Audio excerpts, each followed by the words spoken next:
कवच टक्कर परिहार प्रणाली CSS क्या है? यह चर्चा में क्यों है? भारतीय रेलवे को मार्च 2025 तक मुंबई, दिल्ली, कोलकाता मार्गों पर कवच CSS शुरू करने की उम्मीद है। ट्रेन टक्कर परिहार प्रणाली TCSS के बारे में, इसका विवरण, इसका विकास। कवच CSS का विकास भारतीय रेलवे और अनुसंधान, डिज़ाइन एवं मानक संगठन RDSO द्वारा 2011 में शुरू किया गया था। इसके प्रमुख डेवलपर B राजाराम स्काइप्स मेट्रो प्रणाली के लिए प्रसिद्ध हैं। क्षेत्र परीक्षण 2014 में शुरू हुए और अंतिम स्वीकृति 2019 में दी गई। इसके अंतर्गत सुरक्षा मापदंड, सुरक्षा अखंडता स्तर 4 SIL4 संचालन के लिए प्रमाणित। इसकी कार्यप्रणाली में घटक देखें तो track side RFID-T tag, on board locomotive उपकरण, रेडियो अवसंरचना। कार्यक्षमता के अंतर्गत वास्तविक समय पर निगरानी, चालक अलर्ट और टकराव को रोकने के लिए स्वचालित ब्रेक लगाना। डेटा इनपुट के अंतर्गत स्थान कहाँ है, दिशा हो और समय का ज्ञात हो।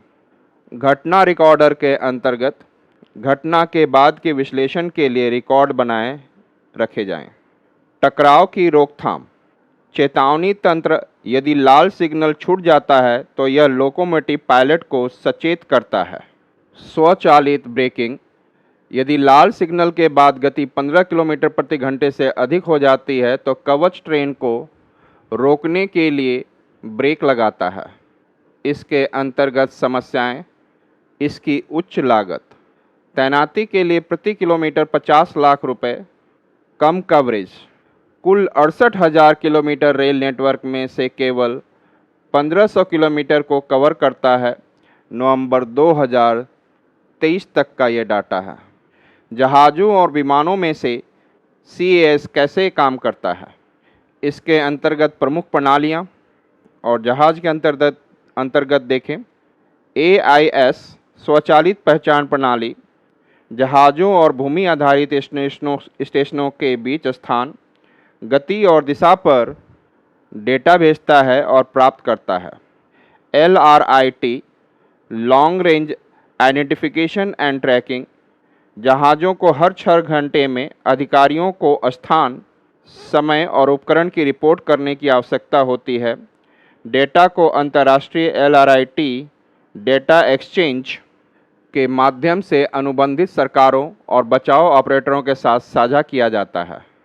विमान के अंतर्गत इसका उपयोग ट्रांसपोंडर अर्थात रेडियो फ्रीक्वेंसी पिंग्स का जवाब देते हैं ताकि आसपास के हवाई यातायात का 3D दृश्य बनाया जा सके।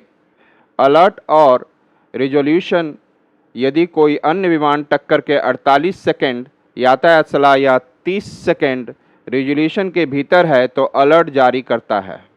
रडार अल्टीमीटर और बाधा पहचान, जमीन से दूरी पर नज़र रखता है और टावरों जैसी ऊंची बाधाओं के बारे में पायलटों को सचेत करता है। इससे संबंधित PYQ, भारतीय रेलवे द्वारा उपयोग किए जाने वाले जैव शौचालय के संदर्भ में निम्नलिखित कथनों पर विचार कीजिए। पहला कथन, बायो टॉयलेट में मानव अपशिष्ट का अपघटन एक फंगल इनोकुलम द्वारा शुरू किया जाता है। दूसरा कथन, इस अपघटन में अमोनिया और जल वाष्प ही अंतिम उत्पाद है जो वायुमंडल में छोड़े जाते हैं। उपयुक्त कथन में से कौन सा या कौन से कथन सही हैं? ऑप्शन ए केवल 1, ऑप्शन बी केवल 2, ऑप्शन सी 1 और 2 दोनों, ऑप्शन डी ना तो 1 और ना ही 2। इसका उत्तर कमेंट बॉक्स में दें।